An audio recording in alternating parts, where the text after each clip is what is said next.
Ni mu masaha y'umugoroba Noella ava ku kazi n'umunaniro mwinshi, ateruye ibintu byinshi birimo mashine ndetse n'ibintu aba avuye guhaha muri supermarket, dore ko nyine aba yibana wenyine.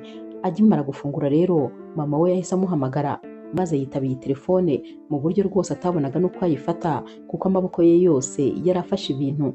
Mama we rero ati mwana wanjye kutanyoherereza amafaranga nagusabye. Naho Noella ati ayo mafaranga ariko ni menshi mama, nkeneye rwose kumbwira ibintu uzayakoresha. Gute se unsaba miliyoni 2 zose kandi nyamara nta kintu nzi gifatika ugiye kuyakoresha? Mama we ati ni ibyo ngibyo ushaka? Aturumva nyine nkeneye amafaranga yo guhaha, nkeneye kandi amafaranga nibura nk'ibihumbi nk'J150 byo guha tante wawe wabyaye, nkeneye amafaranga yo guha anko wawe kubera ko rwose nawe urabizi nyine akunda kurwara akajya kugura imiti. Naho Noella ati ariko se anko wanjye ko afite abana benshi kandi bose bakora, kubera iki bo badashobora kumfasha? Mama waticeceka, reka kuvuga ibyo bintu, ntukavuga ibyo bintu kubera ko mba nkubwiye ngo ufashe umuryango wanjye.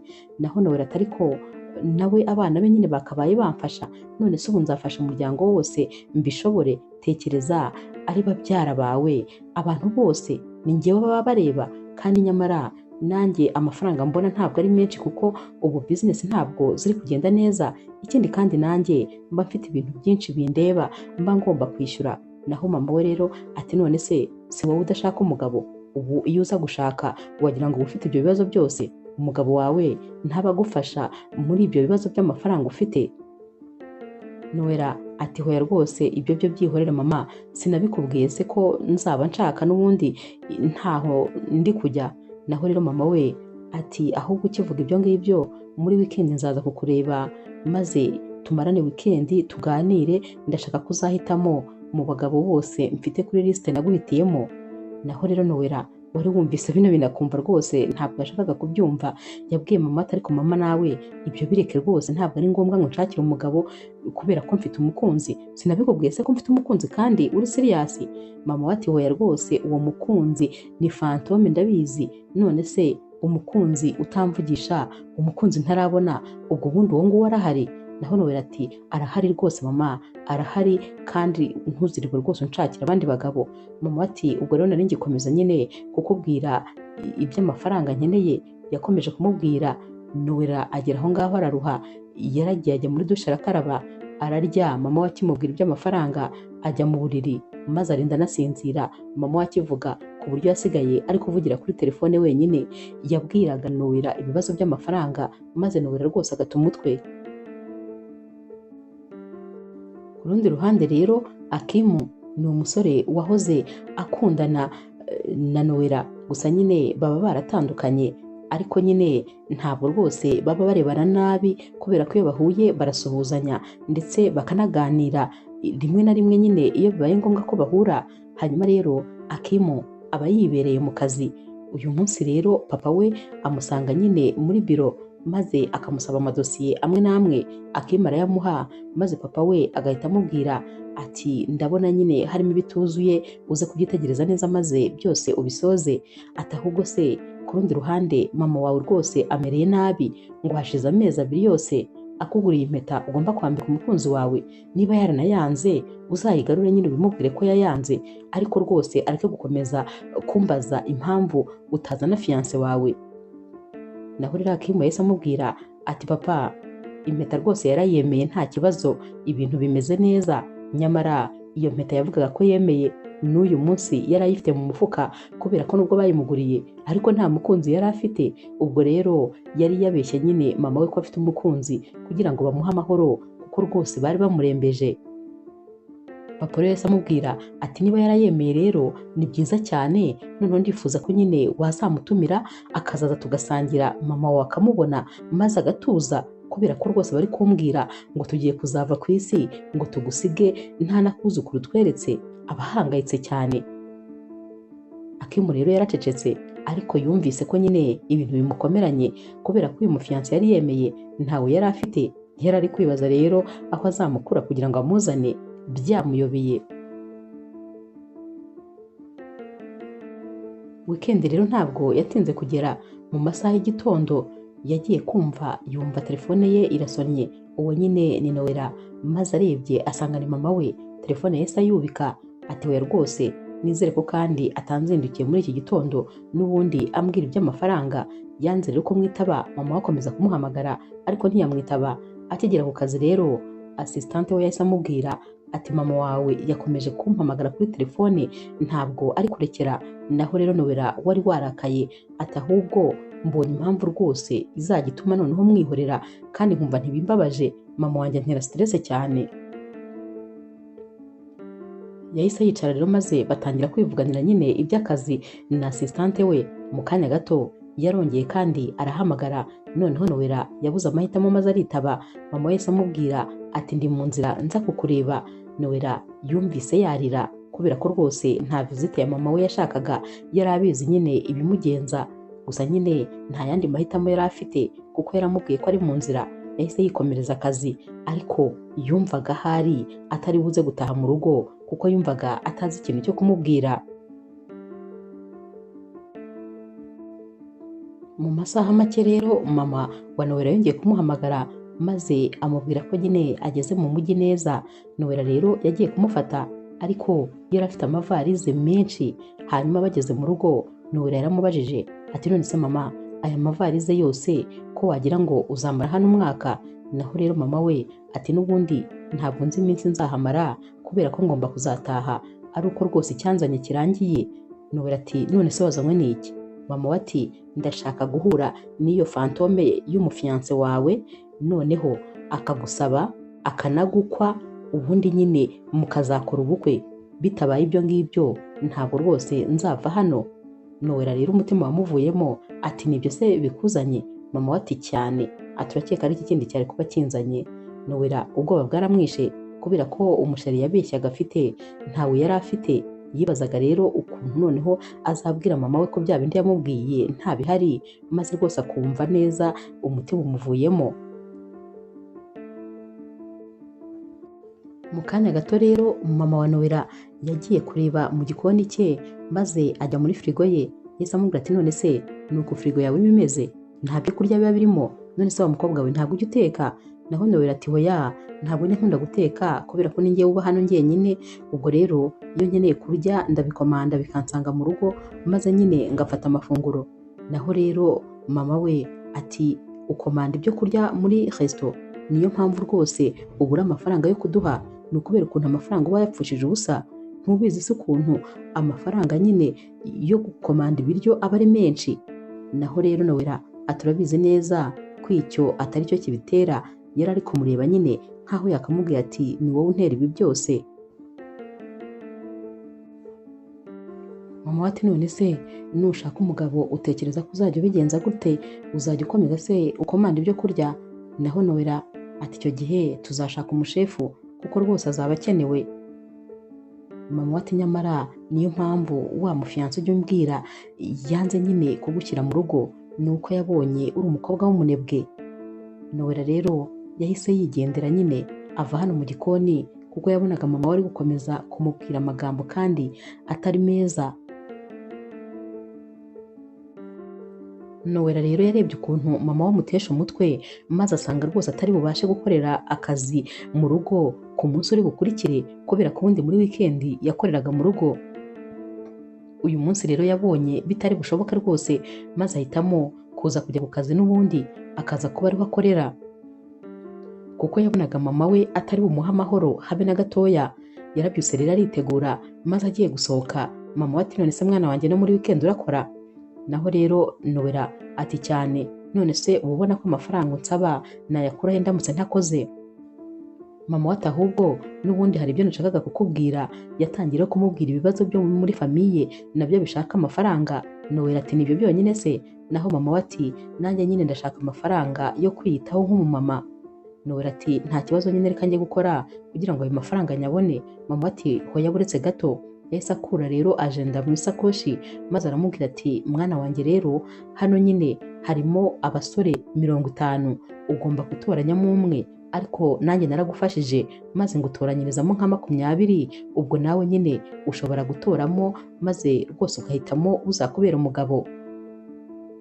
Muri kano kanya rero Nowela yumvaga noneho rwose ibibazo biri kumurenga. Yabwiye mama ati mbabarira njye ku kazi, ubwo ibyo turaza kubisubiramo ku mugoroba. Nowela rero yaragiye maze ajya ku kazi.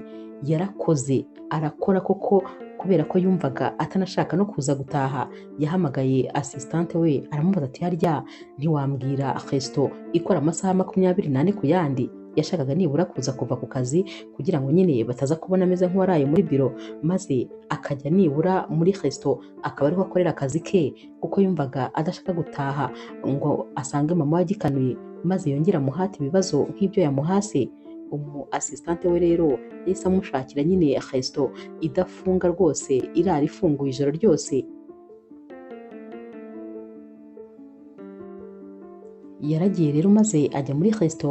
Yarebye imeza iri ku ruhande iri ahantu nyine hameze nk'aho hiherereye, maze arambikaho mashine ye. Yatangiye nyine kwikorera akazi, ari nako kandi yatumye nyine ibyo kurya. Mu kanya gato rero Akimu nawe rwose mu rugo iwabo bari baserereje bamubwira ko bashaka gusangira n'umukunzi we. Yafashe umwanzuro wo kwigira nyine muri resto maze akajya kwirira ndetse akaninywera, ariko akaza gutindayo ku buryo aza gutaha abo mu rugo iwabo baryamye. Hanyuma nawe yaragiye yicara ku meza ye wenyine, atangira gutanga komande, ari gutuma icupa rya wayini yaragiye kunywa ari wenyine. Hanyuma rero sinzi ukuntu yarebye ku ruhande aba akubise amaso Nowela. Yahise ahaguruka yihuta maze aragenda yicara kuri table nyine ya Nowela. Yaramusuhuje, ariko Nowela yari yifitiye akazi agomba gukora. Ikindi kandi yari afite stress zo mu rugo yahunze, ntabwo rwose yifuzaga umuntu nyine umusakuriza. Yahise amubwira ati hanyuma se kubera icyo uje kwicara hano n'amatable yose ari hano? Naho rero uyu musore ati nyine ndakubonye maze numva nkeneye ko twasangira, reka nyine twisangirira akawayini. Naho rero uyu mukobwa ati ariko nta gahunda nari mfite kubera ko mfite akazi kenshi. Akimu ati oya rwose ihangane, reka nyine dusangire byose. Yatangiye rero gutuma bibiri, ibyo yatumye byose noneho yatumye bibiri kugira ngo asangire nyine na Nowela. Nowela wari wifitiye stress rero we bamusukiragamo akawayini akaba akamiriyeyo nta no kubitekerezaho.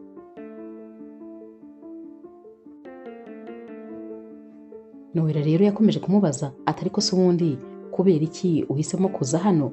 Naho rero Akimu ati nyine reka nicare hano kuko ndashaka gusangira n'inshuti yanjye ya kera. Nowela ati ariko njyewe ntabwo ari inshuti yawe. Akimu ati turi inshuti, sinzi impamvu ahubwo uri kunyihakana. Nowela rero yaramubwiye ati noneho reka nta kibazo dusangire icyo kunywa, ariko ibyo kurya byanjye nibiza nkamara gufata amafunguro ndahita nigendera. Akimu rero ati nta kibazo rwose. Nyamara Akimu yamusukiragamo buri segonda. Nowela rero yaragiye aranywa maze bose baragenda barasinda.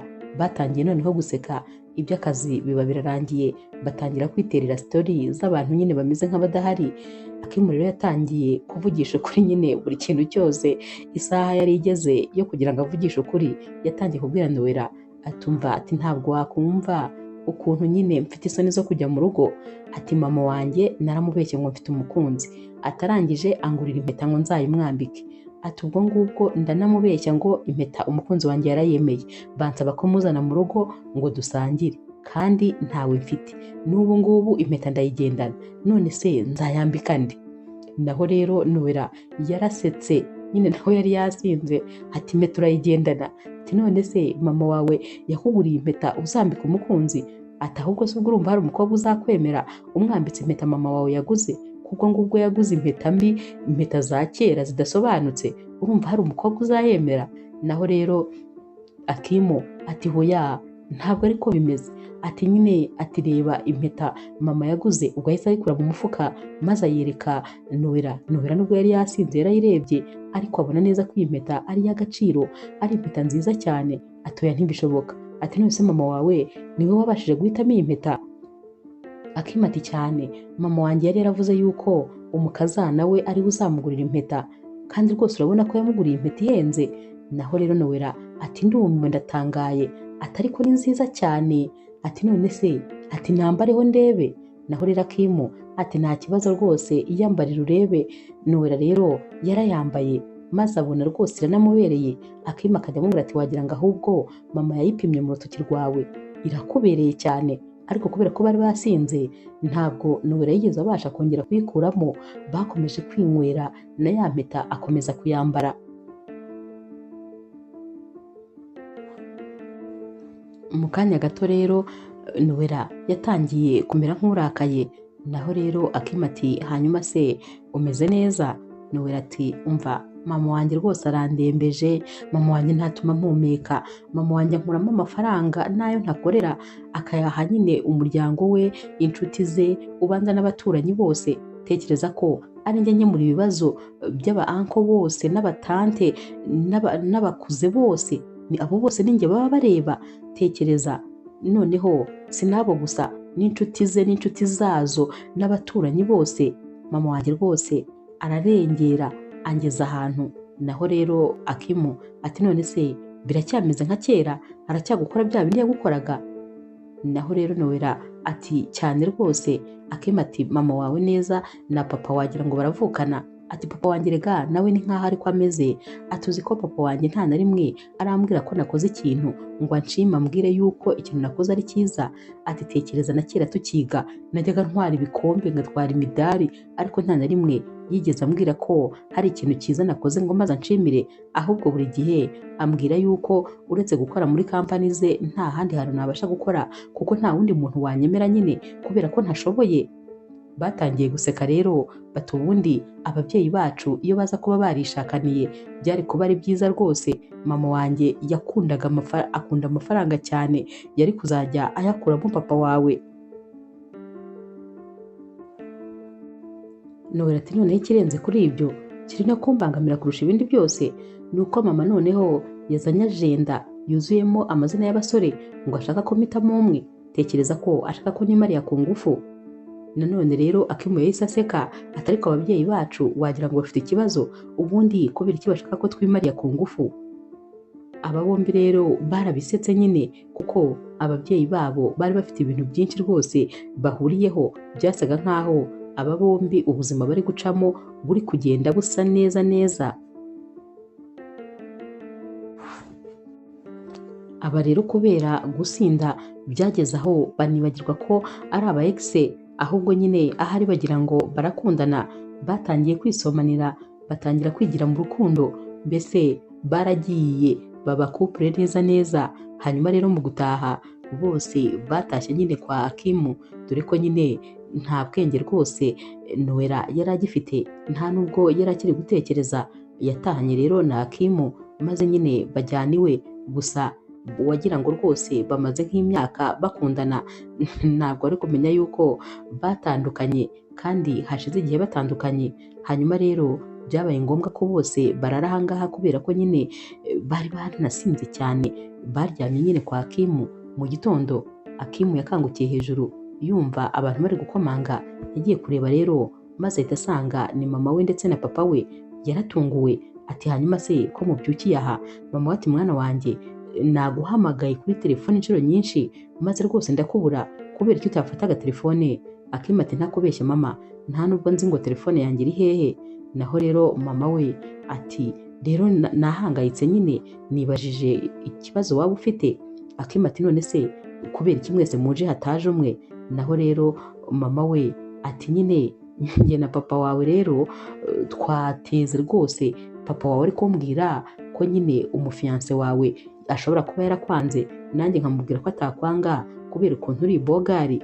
Naho rero papa wawe yambwiye ngo noneho ngo tuze nyine tubirebe, kubera ko wari watubwiye ko uzamuzana muri wikendi akaza no kudusuhuza. Twatekereje ko byanze bikunze mushobora kuba muri kumwe hano, maze nyine tuza kugira ngo tuze kwimara amatsiko. Papa wawe we yarambwiye ko rwose ari ukuza kuverifiya ko ibyo yavuze ari ibya nyabyo, ko ari uzatsinda, ko uwo fiyanse ntawe uhari. Kandi njyewe rwose namubwiye ko ahari kuko ndumva mfite icyizere.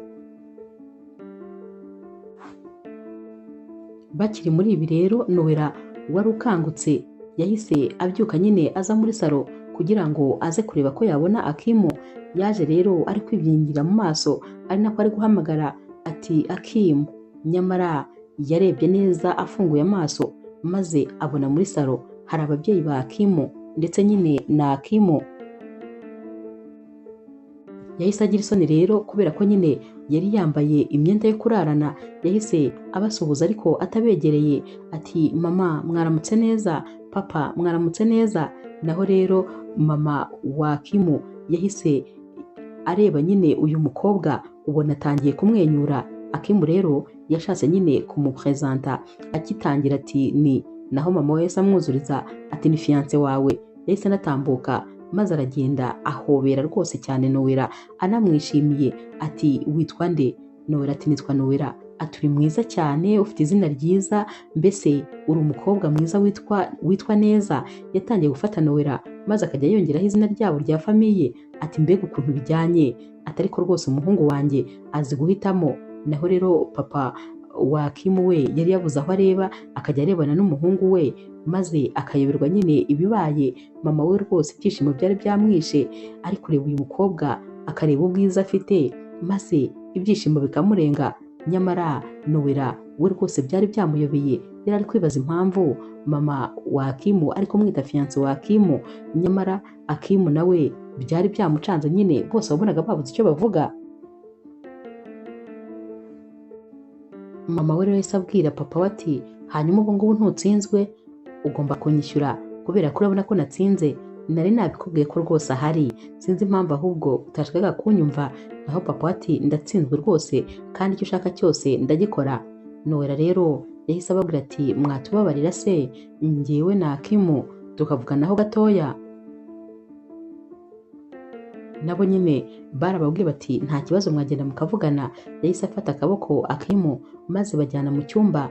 Bakigerayo yahise amubaza ati kubera iki mama wawe ari kunyita fiance wawe? None se ni akagambane wangambaniye? Wari warababeshye ko ndi fiance wawe? Naho rero Akimu ati hoya rwose ni ukuri ibyo bintu ntabwo nari nanabitekerejeho kuko sinari nzi ko turi bunahure. Twahuriye hariya nanjye meze nkaho nagiye kuhihisha, ntabwo rero rwose nari nzi ko turi buhure. Nowela ati none kubera iki mama wawe ari kuvuga ko ndi fiance wawe? Akimu ati ni ukubera nyine iyo mpeta wambaye. None se sinakubwiye ko iyo mpeta yayiguze kugira ngo nzayambike uzaba umukazana we? Akireba rero ku kiganza yahise asanga ya mpeta akiyambaye. Yahise abura icyo akora, abura icyo avuga, maze asanga nyine byose byari amakosa ye. Yahise rero atangira kubwira Akimu ati hanyuma rero ndi kumva rwose tugiye kubabwira yuko ibintu batekereje atari ibya nyabyo, maze tukababwiza ukuri. Yahise rero anakuramo ya mpeta yiruka ati noneho rwose reka tujye kubibabwiza ukuri.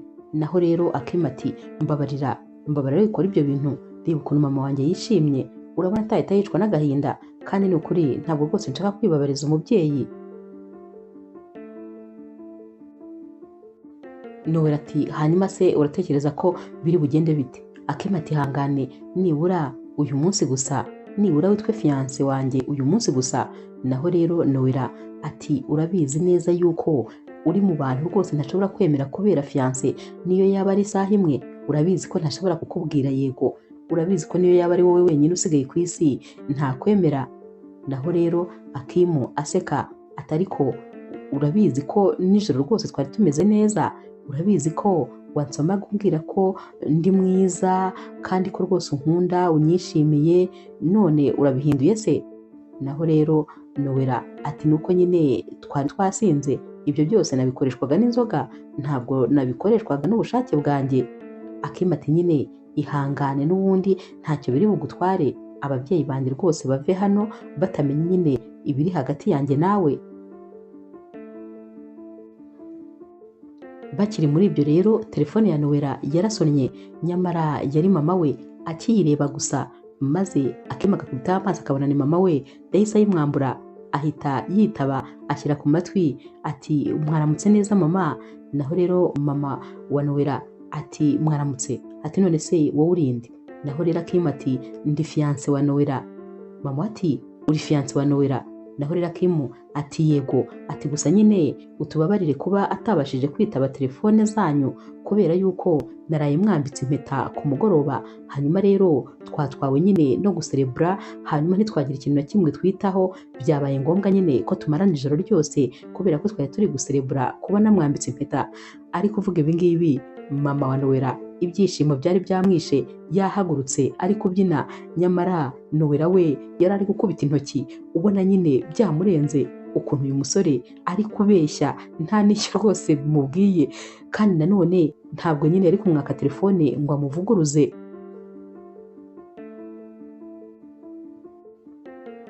Mama wa Nowela rero yahise abwira Akimu ati felicitasiyo muhungu wanjye, ati ndishimye ntabwo ushobora kubyumva, iyo nkuru mbwiye ni inkuru nziza ntushobora kubyumva ukuntu ndi kumva nishimye, gusa ndabifuriza ibyiza gusa, ndanezerewe muhungu wanjye ubyumve rwose. Akimu rero ati nanjye ndabishimiye rwose mama, ati hanyuma rero nagira ngo mbasabe uruhushya kugira ngo nyine Nowela aba agumye hano kubera ko mama wanjye na papa wanjye barahari, nabo baje nyine kudufasha guserebura, nagira ngo rero nyine mube muduhaye amasaha makeya mbere yuko nyine aza tube turi kumwe n'ababyeyi, gusa nibiza kurangira turaza kuza namwe tubasuhuze.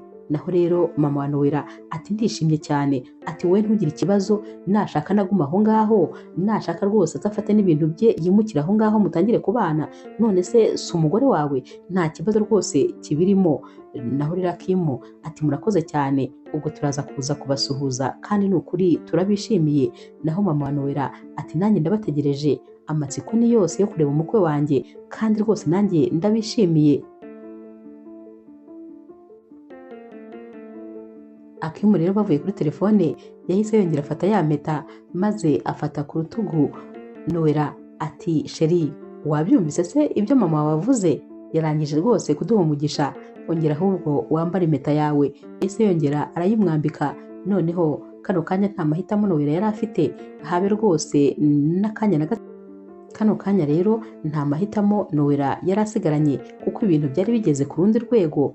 Yaremeye nyine yambara ya mpeta, ariko abwira Akimu ati hanyuma rero ibi byose nizere ko ari umunsi umwe gusa, tutagomba kuzawurenza.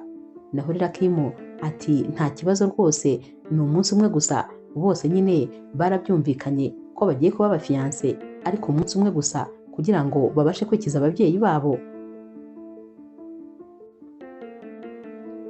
Baragiye rero bategura amafunguro maze bicara ku meza bari gusangira.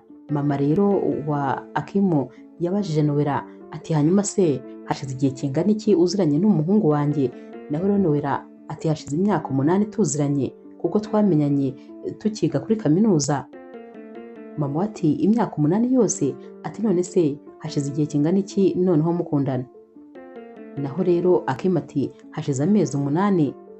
Mama ati mukaba muziranye hashize imyaka 8 maze mu gukundana hakaba hashize amezi 8?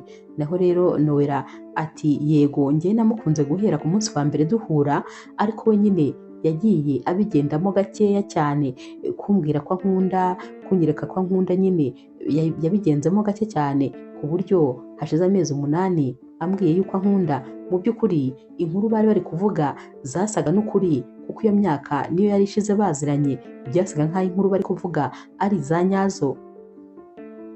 Naho rero papa wa Akimu yahise abwira Nowela ati ibyo ni ibisanzwe, turabimenyereye, no mu kazi ni uko nyine, abakururuka ibintu byose abikora nk'akanyamasyo.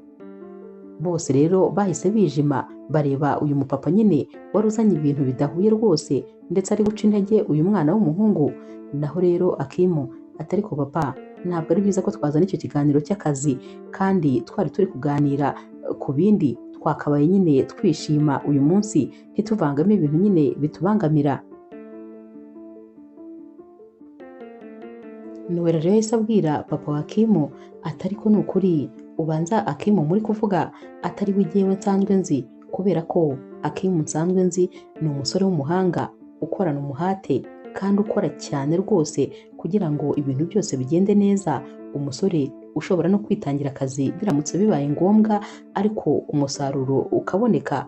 Uwo musore rero muri kuvuga rwose ndumva atandukanye cyane n'uwo njyewe naba nzi. Mama wa Akimu byari bimushimishije ko uyu mukobwa ari kuvugira Akimu, naho Akimu nawe yaratangaye kubera ukuntu nyine uyu mukobwa yamuvuzeho amagambo meza, mbese akajya ku ruhande rwe.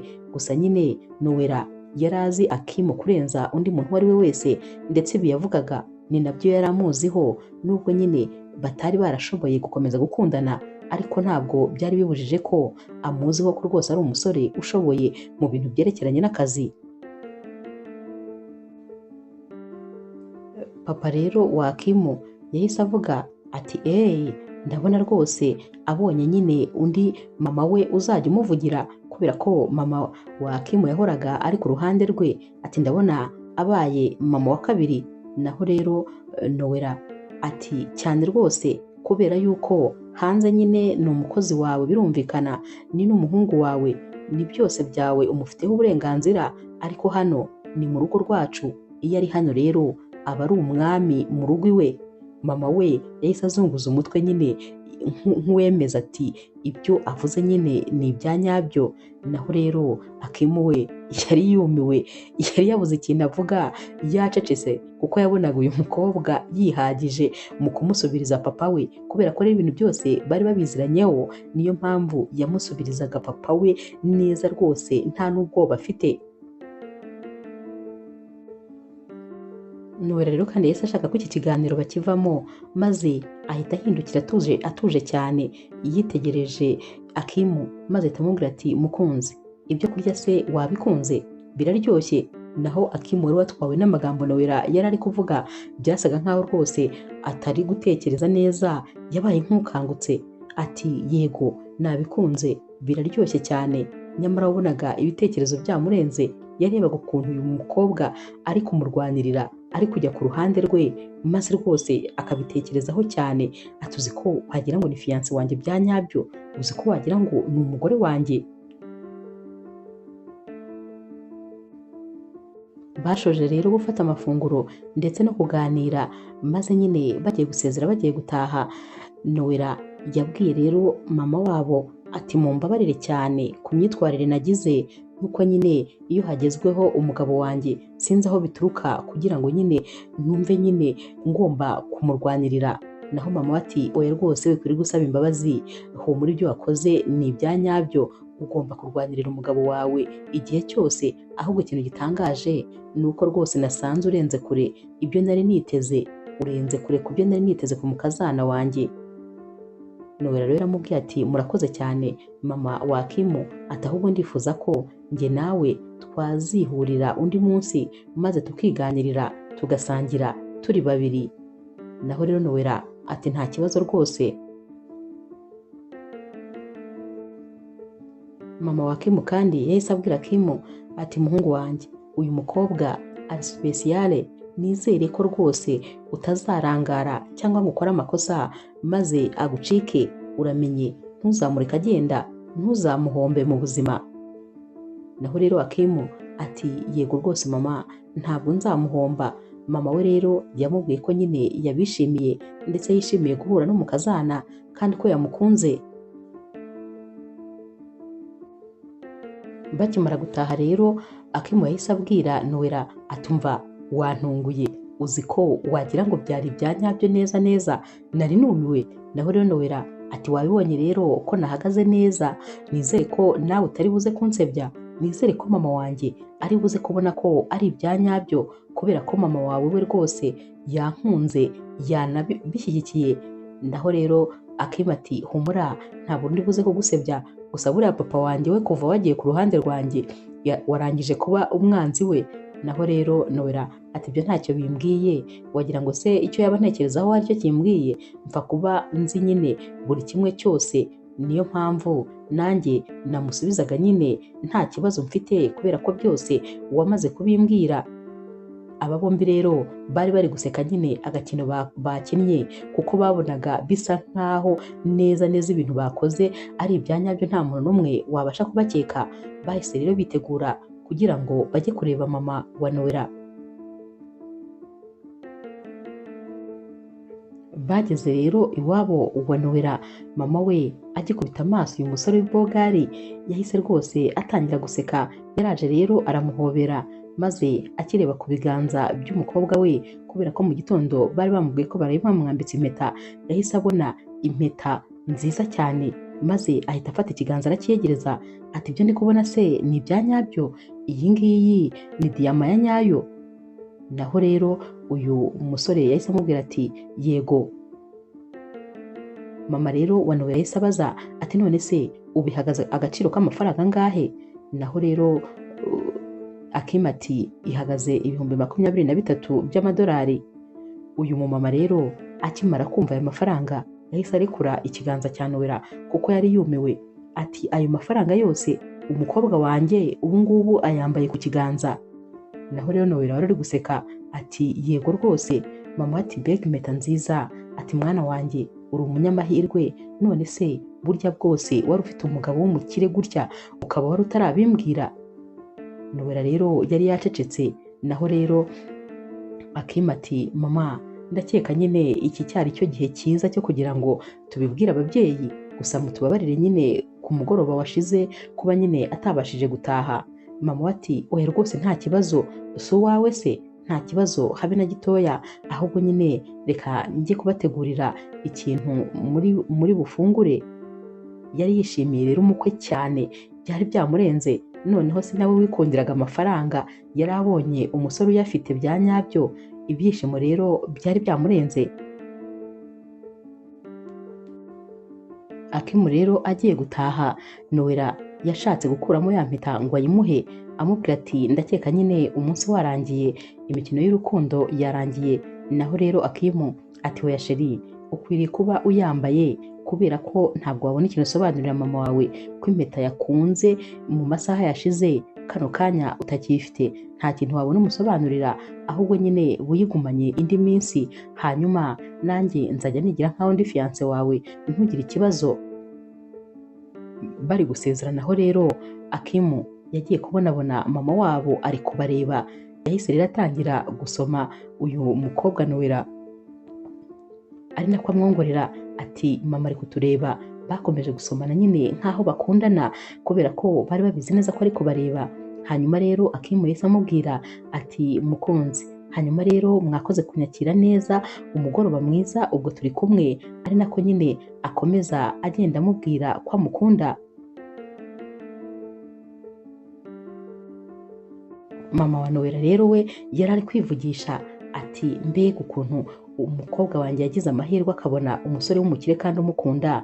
Ubukwe rwose nizere ko noneho bugiye kuba, abantu bo mu cyaro ntabwo bazankira, tuzaba twahatwitse neza neza. Umushyitsi rero amaze gutaha, mama wa Nowela yahise aramubwira ati hanyuma rero umukobwa wanjye ndashaka nyine kuza gukatisha tike ya mu gitondo cya kare, kubera ko ndashaka kuba uwa mbere wo gukwirakwiza iyi nkuru mu cyaro cy'iwacu ko umukobwa wanjye afite fiance. Naho rero Nowela ati mama ariko ibi bintu rwose ntabwo twifuza ko nyine byakwirakwira, kubera ko turashaka kuba tubigize ibanga. Naho rero mama we ati hanyuma se niba ryari ibanga mwarimbwiriye iki, kubizi neza ko ntashobora kubasha kubika ibanga ari icyo nibagiwe? Kubera iki mwabimbwiye? Iyo mwicecekera ntimubimbwire, ngomba kubivuga rwose. Ibi bintu ntabwo nabirarana, ntabwiye abaturanyi ukuntu mfite umukwe w'umukire. Oya rwose ibi byo ntabwo nabyihanganira. Ahubwo se wagira ngo nibyo gusa ko ndi kumva nyine ngomba ejo kuzazinduka bishoboka byose, maze nkajya no mu gusenga kugira ngo nyine mbashe gushima Imana. Ibyo bintu ngomba kuzashima Imana mu rusengero. Ibyo bintu ntabwo rwose nabigumana njyenyine. Nowela wese amubwira ati ahubwo se wagira ngo nyine uzatega bisi? Oya rwose noneho nzagutegera indege. Naho rero mama we ati ngewe se nicara mu ndege? Naho Nowela ati cyane, ntabwo uri mama wanjye, rega nta kintu ntagukorera mama, ndagukunda rwose nzayigutegera. Mama we ati mbega ibyishimo, ubu se noneho nzaba meze nte? Tekereza noneho ninababwira ko naje mu ndege, noneho rwose bizaba birenze. Gusa Nowela yari ari gutekereza ati nyamara ibi bintu twakinishije birakomeye cyane. None se abantu bo mu cyaro bose nibamara kumenya ko tuzakora ubukwe, noneho nzongera kubasobanurira gute ko nyine ubukwe tutakibukoze?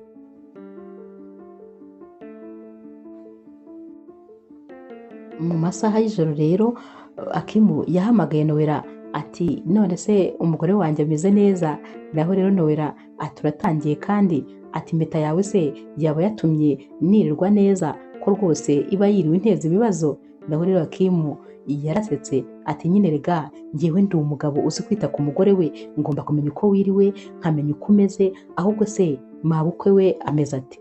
Naho rero Nowela ati arazinduka mu cyakare ataha, gusa nyine noneho depanse sinzazikira, ubu azagenda atumire karitsiye yose baze kumusura, baze nyine kumubwira felicitasiyo, abantu nyine bose baze guteranira iwacu bamere nk'ikirori, ajya ampamagara kandi anyaka amafaranga, sinzi ko rwose nzabivamo. Naho rero Akimu atumva mpa ahubwo nimero de konte za mabukwe kuko nshaka kumwoherereza akantu rwose. Naho rero Nowela ati ariko se urumva ibyo bintu ugiye kumumenyereza wazabivamo? Yahita atangira kuzajya ari wowe noneho asaba amafaranga.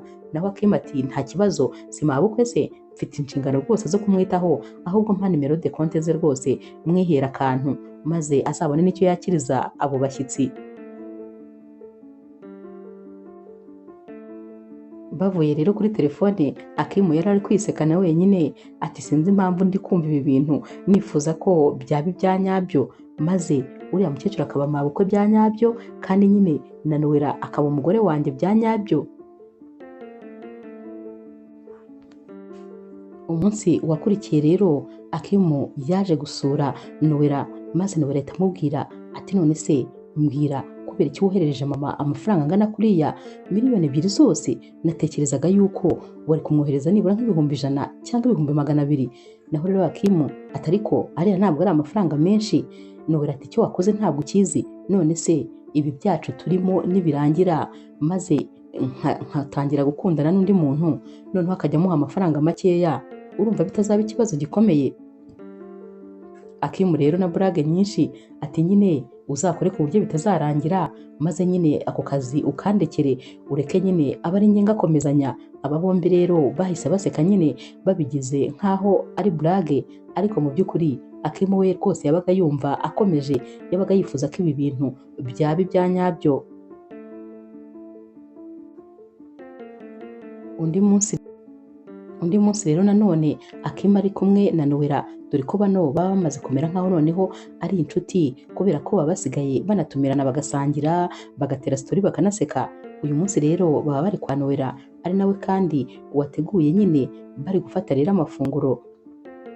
Akimu yahise amubwira atumva ngiye sinzi ikintu wahaye mama wanjye, uzi ko se wagira ngo yakurwariye indege? Aba ari kukumbaza buri gihe wagira ngo aragutereta. Naho rero Nowela aseka ati mama wawe se kandi nyine aba ashaka kumbona buri gihe? Naho rero Akimu ati cyane nyine, ataba ashaka kukubona buri munsi, atuzi ko wagira ngo neza aragutereta. Naho rero Nowela ati ariko ni ukuri warasaze.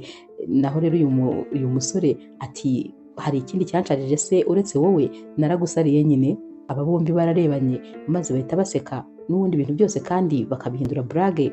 Naho Nowela ati icecekere, buretse mama wanjye we uzaba wumva ubu mu minsi mike aratangira kumbwira ko akeneye kuzabona abuzukuru.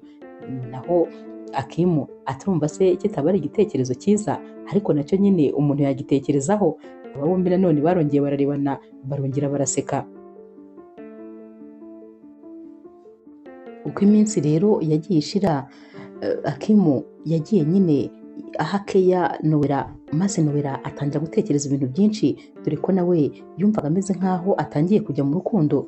Umunsi umwe rero yicaye muri biro, dore ko Akimu yari ari kumuhamagara.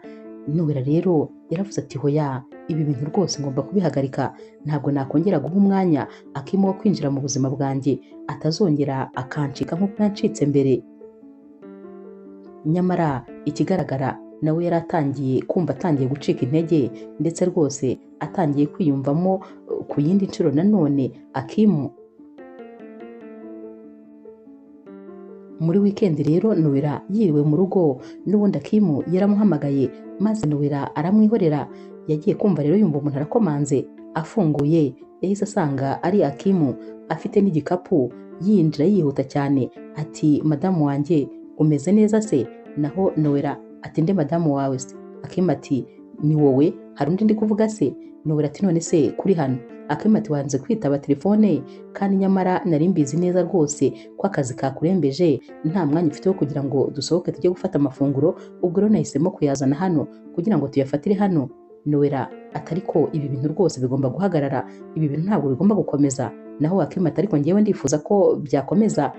Nowela rero yahise amwitegereza aramureba cyane. Akimu nawe yahise amureba maze ahita amubwira ati ndabizi Nowela, ndabizi rwose muhashize nabaye ikigwari, ibintu nagukoreye ntabwo ari byiza narakubabaje, ariko ni ukuri kuri iyi nshuro ndamutse nongeye kubona amahirwe ntabwo nakongera gusubiramo ikosa nakoze, ntabwo byakongera rwose, nagutetesha, nagukunda, mbese naguha keya zose bikakurenga.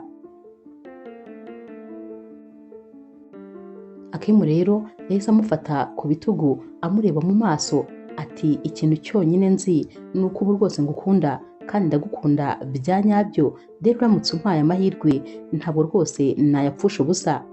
Naho rero Nowela ati amahirwe rero ntabwo rwose nshobora kuyaguha kubera ko naragukundaga kandi cyane, nari naraguhaye umutima wanjye wose, numvaga nakora buri kimwe cyose ku buryo numvaga uramutse unsabye no kureka akazi maze nkaba umugore wo mu rugo nabikora kubw'urukundo nagukundaga, ariko ibyo byose wabirenzeho maze umbabariza umutima. None uyu munsi uragarutse ngo nongere kandi nkwinjize mu mutima wanjye, ngo nongere nkubabarire twongere dukundane.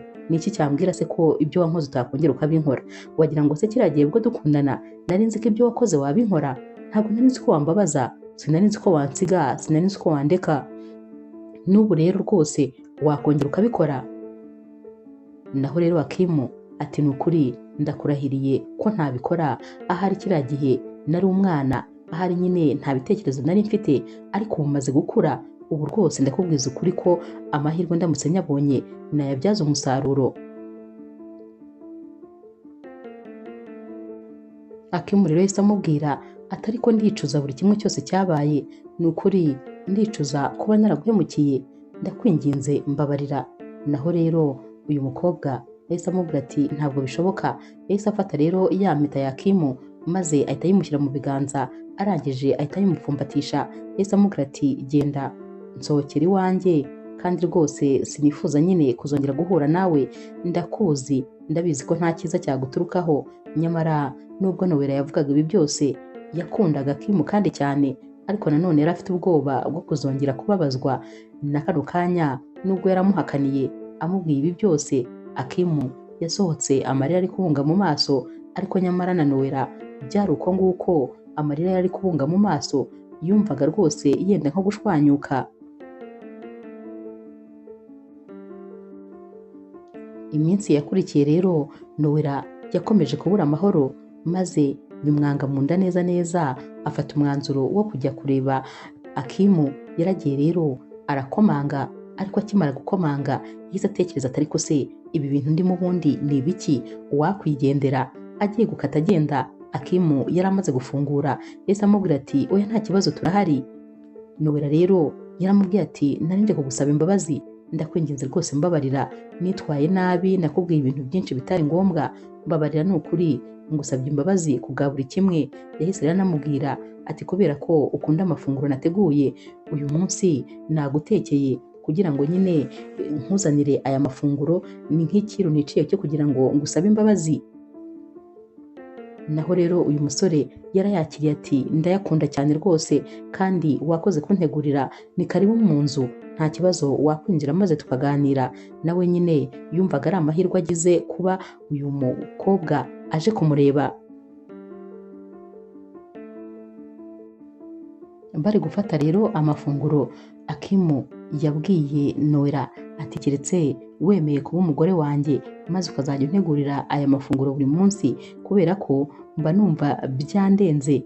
Naho rero Nowela ati urakoze cyane, atuzi ko se mama ajya avuga ngo ntabwo nzi guteka. Akimu ati ahubwo si ubwo abivuga ashingiye kuki, kandi ujye umutekera, ngewe mba numva byandenze. Aba bombi rero bakomeje kuganira. Undi munsi rero Nowela ari ku kazi, mama we yaramuhamagaye maze amwitaba nta no kumusuhuza, ati rwose nta mafaranga mfite. Naho mama we ati hanyuma se urakeka amafaranga wanyoherereje nkiyafite? Nowela ati ariko se ari ayo nakoherereje, ari ayo Akimu yakoherereje, ubu ayo mafaranga yose urayamaze? Naho rero mama we ati mba nkeneye amafaranga kandi menshi, sinzi impamvu umbwira ko ntayo ufite, niba ntayo ufite se wabwiye Akimu maze akanyoherereza ayandi. Naho rero Nowela ati hanyuma rero hari ikintu kimwe ngomba kugusobanurira, njyewe na Akimu uko tubanye ntabwo njya musaba amafaranga. Naho mama we ati ubwo se yaba akumariye iki aramutse atishyura fagitire zawe, yaba akumariye iki aramutse ataguha amafaranga? Nowela ati wibuke ko njyewe nawe tutarakora ubukwe, ubwo rero ntabwo ndi mu nshingano ze mu gihe cyose tutarakora ubukwe. Mama we ati hanyuma ikosa ni iryande? Ntabwo ari iryawe. Waretse se mugakora ubukwe maze agatangira agakemura ibibazo bya famiye? Nowela ati nkubwire rero mama, niyo nakora ubukwe na Akimu ntabwo azaba aje kuba umucunguzi w'umuryango, ntabwo ibibazo byacu abishinzwe ku buryo yakemura ibibazo by'umuryango wacu. Urabizi ko rwose nawe amafaranga uba uri gusaba nta wundi muntu n'umwe wayaguha, nanjye hari igihe ugera aho ngaho nkumva uri kuntesha umutwe, nawe ngo nimpa amafaranga ababyara bawe, ngo nimpa amafaranga inshuti zawe n'inshuti zabo, ngo ni abantu gusabira amafaranga, ubundi rwose ntabwo bari mu nshingano zacu. Umunsi umwe rero mama wa Nowela yagarutse mu mujyi, maze nyine ahamagara Akimu mu ibanga rikomeye amubwira ko amushaka. Akimu rero yaramwitabye, maze nyine bari kuganira mama wa Nowela ari kubwira Akimu ukuntu afite igitekerezo cyo gukora supermarket mu cyaro. Yari ari kukimubwira kandi maze rwose Akimu akajya yumva ni igitekerezo cyiza cyane, ndetse yiyemeje no kumushyigikira. Muri kano kanya Nowela yahise yinjira avuye ku kazi, maze asanga aba bombi baricaranye. Yaratunguwe kuko ntabwo yari azi ko Akimu yaje hano. Yahise amubaza rero uko byagenze kugira ngo yisange aha. Akimu yamubwiye ko ari mama we bamuhamagaye afite igitekerezo ashaka kumugezaho, ko kandi iki gitekerezo yagishimye. Byamunaniye rero kwihangana Nowela, maze ahita amubwira ati wambabarira nkavugana na mama gatoya. Akimu rero yaramubwiye ati nta kibazo. Yafashe ukuboko mama we maze amujyana mu cyumba. Yaramubwiye ati mama, ndakwinginze utangiye noneho kurenga umurongo utukura. Njyewe uzajya unsaba amafaranga yose ushaka, uzajya unsaza uko ushaka, untere stress uko ushaka, unsaba amafaranga yo guha nyine abantu bakwanze igihe papa yari amaze kwitaba Imana, unyaka amafaranga yo guha abantu badutereranye, ba bantu batumye wikorera agataro ku muhanda, ba bantu bakwirukanye mu nzu wakabaye warabagamo, ba bantu baguhemukiye buri kimwe cyose. Jya umbwira mbaha amafaranga nta kibazo, ariko kuyasaba Akimu ni ikosa rikomeye kandi ntazigera nkubabarira. Ndetse nkubwije ukuri, Akimu niyongera kuguha amafaranga, njyewe nta na rimwe nzongera kuguha amafaranga mu buzima bwanjye. Ubwo bizaba birangiye, njye nawe tuzaba turangizanyije, ntuzagire ikibazo na kimwe wongera kumbwira. Yatonganyije mama we kuko yumvaga bimurenze. Yabonaga mama we ari kurengera. Mama we yakundaga amafaranga mu buryo butangaje, hanyuma kandi akayasaba n'abatakabaye ayasaba. Nowela rero yagarutse muri salo, maze Akimu mu binyabupfura byinshi yahise ahaguruka, maze ahita abwira Nowela ati umbabarire, ntabwo rwose nashakaga kuguteza ibibazo, nuko mama wawe yampamagaye maze nkamwitaba. Naho rero Nowela ntiyigeze atuma hari ikindi arenzaho, yahise amwegera maze abatangiye kumusoma. Naho rero Akimu yahise amubaza ati bisobanuye iki? Nowela ati bisobanuye ko mvuze ngo yego, ndifuza rwose kongera gukundana nawe, ndifuza kuguha andi mahirwe, ndifuza kandi ko twajya mu rukundo kuko nyine ndacyagukunda. Byaramurenze rero Akimu, maze arongera aramuhobera. Nawe yahise atangira kumusoma ati ndishimye, ntabwo ushobora kubyumva, gusa ndagukunda kandi kuri iyi nshuro ntabwo nzigera ngutenguha. Humura rwose, ntabwo uzicuza aya mahirwe umpaye. Iminsi yakurikiye rero urukundo rwari rushyushye, ibintu byose byari biryoshye. Umunsi umwe rero bicaye bari kuganira, Nowela yabwiye nyine uyu musore Akimu ati hanyuma hari serivisi ikomeye nshaka kugusaba, hari projet nabonye mufite ndetse nanjye nyine mfite ahantu dushaka kuzajya kuyipresenta. Nasanze ari mwebwe nyine bakonkira mfite, nasanze ari mwebwe duhanganye, n'ubundi wowe ko ufite nyine kampani yamaze gukura, kampani idafite ibibazo, kampani yamaze kugerayo, wambabariye maze rwose iriya kontra ukayindekera ko ngewe hari aho yamvana hari n'aho yangeza, ko yamvana ku rwego rumwe ikangeza ku rundi. Naho rero uyu musore nyine Akimu yahise amubwira ati urabizi ko nta kintu na kimwe nakwima mukunzi, humura rwose utekereze ko ibi ngibi byamaze gukorwa, ndaza kubwira asisita wanjye maze azajye gukurayo proje yacu, azayikureyo nyine twebwe twe kuba tugikomeje mu marushanwa, maze rwose uzaba ari wowe ubitsindira, ntugire ikibazo, ibyo ndabikwemereye. Ibi bintu rero byashimishije cyane Nowela, dore ko iyi kontra yari kontra ikomeye, ariko nanone yabonaga ko adashobora kuyibona igihe yaba ahanganye na kampani ya ba Akimu, kuko yo yari ikomeye cyane rwose, nibo bagombaga nyine kuyitsindira. Ubwo rero Akimu nyine yari abimwemereye, amubwiye yuko nta kibazo, noneho bo bagiye kubireka. Ibyishimo byari byose, yaramuhobereye maze ahita amubwira ati umva, ntabwo ushobora kumva ukuntu nkoreye ikintu gikomeye mu buzima, gusa nyine ndagukunda, ibyo byo ntuzigere ubyibagirwa. Akimu ati nanjye ndagukunda cyane, nta n'ikintu na kimwe ntakora ndamutse ngishoboye. Ikindi rero Nowela yabwiye nyine Akimu ko rwose afite ibibazo byinshi mu muryango, ko mama we amugora, amusaba guha amafaranga abantu bitari ngombwa. Akimu yahise amubwira ati none se waretse nyine nkaba ari njyewe mbikora. Naho rero Nowela ati hoya ibyo simbishaka, ndashaka ko mama wanjye abihagarika, akamenya yuko atari njye ngomba kwita ku miryango yose ifite abana bakora, nabo bakabaye bita ku miryango yabo. Naho rero Akimu yahise amubwira ati rero ntuhangayike, ndifuza ko noneho twamwicaza maze tukamuganiriza turi babiri.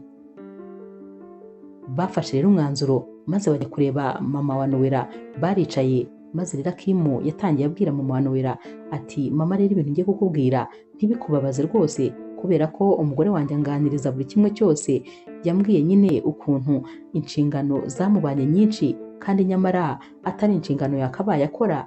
Birumvikana yakabaye akwitaho akagukorera buri kimwe cyose kuko uri umubyeyi we kandi waramuruhiye, ariko rwose sinumva impamvu anarushywa na basaza bawe, ubwo ni ba nyirarume nyine, akarushywa na babyara bawe n'abandi bantu bakure. Abo ntabwo bakabaye bamurushya kandi bafite abana bakora. Mama we atari ko onkere we yakabaye rwose amwitaho. Naho rero Akimu ati hoya, ntabwo biri mu nshingano ze, ni inshingano z'abana kugira ngo bakore bite ku babyeyi babo, kubera ko twese turakora tukita ku babyeyi bacu, ndetse n'abantu dukoresha bita ku babyeyi babo, ariko abo bantu bandi bo hanze ntabwo ari inshingano, bagomba kubitaho igihe ari ngombwa, ariko si itegeko ko bahora babitaho.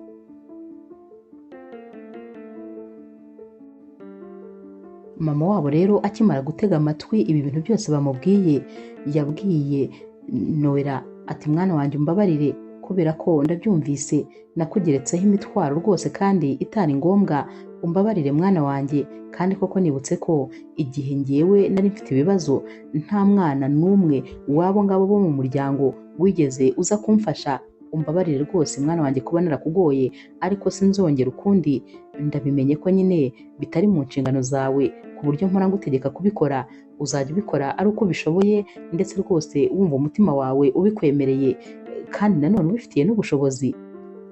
Akimu rero ndetse na Nowela barishimye ndetse bashimira n'umubyeyi wabo kuba nyine yabashije kubumva.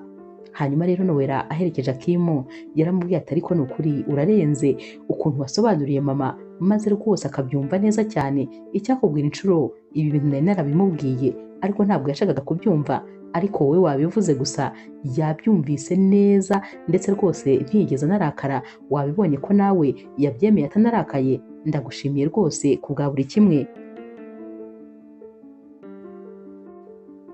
Nyuma y'iminsi rero Akimu yicaye muri biro, yagiye kubona abona asisita we araje n'amadosiye, atumva ya kontra twayibonye, dore kontra twayegukanye. Akimu agicishamo amaso yasanze ari bya bintu yari yaramubujije, yaramubwiye ko rwose atagomba kubikomeza, agomba nyine ibyabo kuzabikuramo. Akimu rero umujinya waramwishe, maze ahita amubwira ati gute wankora ibi bintu, ntabwo nari nabikubujije. Naho rero uyu musore yahise amubwira atumva ntabwo rwose nari kureka ngo duhombe iyi proje kubera uriya mukobwa ukunda, ntabwo nari kubyemera, ibi bintu turabona nari kubyemera koko. Akimu yahise amubwira ati hanyuma rero ngaho rwose byitwarire byigumiremo kubera ko njye simbikeneye, urabizi ko ubu ngubu untandukanyije n'umukobwa nkunda, urabizi se ko uriya ari umukobwa nkunda kandi w'inzozi zanjye, urabizi ko ntifuza ikintu na kimwe cyamubabaza, urabizi ko kandi kuba ndi mu rukundo nawe ari amahirwe ya kabiri nahawe, none urabyangije byose. Yahise afata telefone ngo ahamagare Nowela maze amusaba imbabazi, ariko Nowela nawe wari wamaze kumenya amakuru neza, yahise amubwira ati nta kintu cyo kuvugana nawe mfite, nta kintu rwose nshaka ko tuvugana, ahita akupa telefone.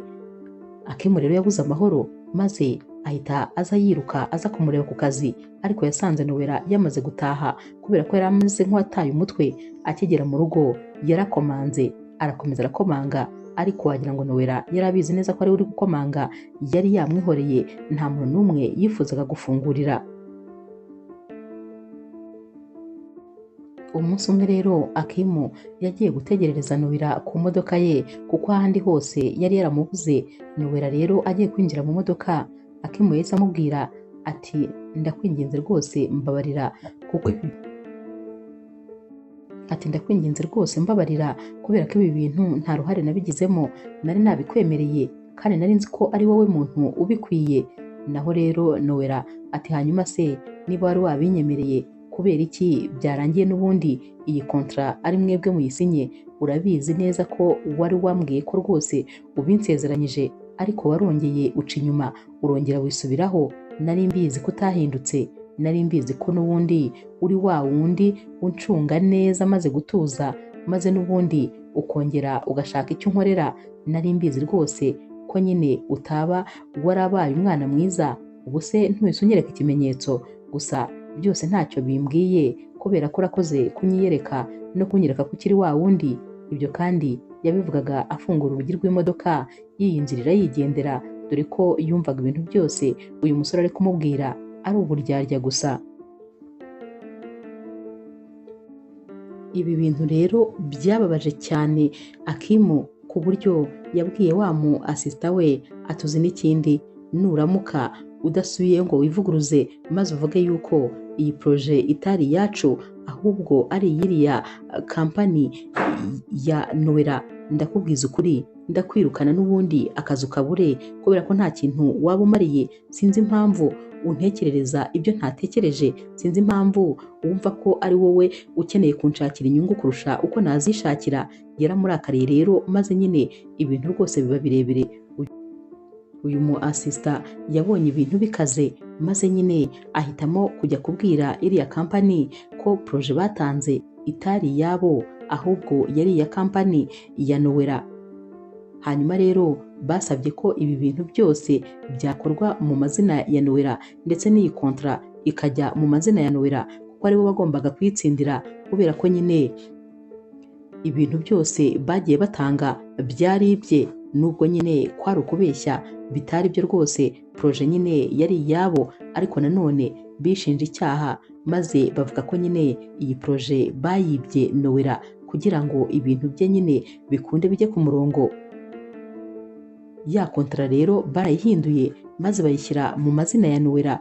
Hanyuma rero Akimu akimara kubona iyi kontra noneho iri mu mazina ya Nowela, yarabifashe byose maze araza arabimuzanira. Nowela akimara kurebamo yarumiwe, yaratangaye ati gute wakora ibi bintu ko mbizi ko byagutwaye imbaraga kugira ngo ubigereho? Naho rero Akimu ati hoya, ahubwo nyine ibi bintu ni wowe ubikwiye kuko n'ubundi nari nakubwiye ko rwose ari wowe ugomba kuzasinya iyi kontra. Kano kanya rero Nowela yarumiwe kubera ukuntu yabonaga uyu musore nyine bisa nkaho rwose yamaze kwisubiraho. Yahise amubwira ati umbabarire kuba naguciriye urubanza nkubutse, umbabarire kuba naragutekereje uko utari, kubera ko ubu noneho mbonye ukuri kwa nyako. Akimu yaramubwiye ati ikintu cya mbere nifuza mu buzima ni wowe, ndifuza ko wambera umugore, ndifuza kugukunda bya nyabyo, ndifuza ko uzajya utaha unaniwe maze nkagukorera ka massage, ndifuza ko igihe cyose uzajya uba wahuye n'ibibazo cyangwa na stress ari njye muntu wa mbere uzajya ubibwira maze nkagufasha kugira ngo ibyo byose ubivemo ngusetsa ndetse nkuganiriza n'ibintu ukeneye kumva.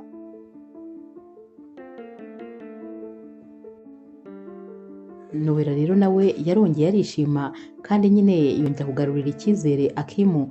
Akimu rero yamusabye ko umunsi ukurikira bazahurira kwa Akimu maze bagasangira. Nowela yarabimwemereye. Umunsi rero wakurikiye Nowela yagiyeyo nyine kugira ngo bajye gusangira. Hanyuma Akimu akimusuhuza akinjira nyine yahise amubwira ati ndishimye kuba uje kandi nyine ndishimye kuba warongeye kugaruka mu buzima bwanjye. Gusa ikintu kimwe nshaka kukubwira nuko ngukunda bya nyabyo, kuko yahoraga abimubwira ibyo bintu. Yahise amubwira ati buretse gato nze. Yaragiye ajya mu cyumba maze ahita yongera azana ya mpeta. Yaraje ahita apfukama imbere ya Nowela ati sheri ndagukunda kandi cyane. Hanyuma rero ibi nifuje kubikora kuva wa munsi nyine Destin yongera kukungarurira mu buzima, ariko nanone ntabwo cyari cyo gihe cya nyacyo. Ndabizi twagize ahahise hatari heza, ariko nanone ntabwo turi abamarayika, turi abantu. Ariko ni ukuri ngusezeraniye ko rwose ngiye kugerageza kukubera umuntu mwiza. Numbwira yego ukanyemerera kumbera umugore, ni ukuri nzakubera umugabo wifuza.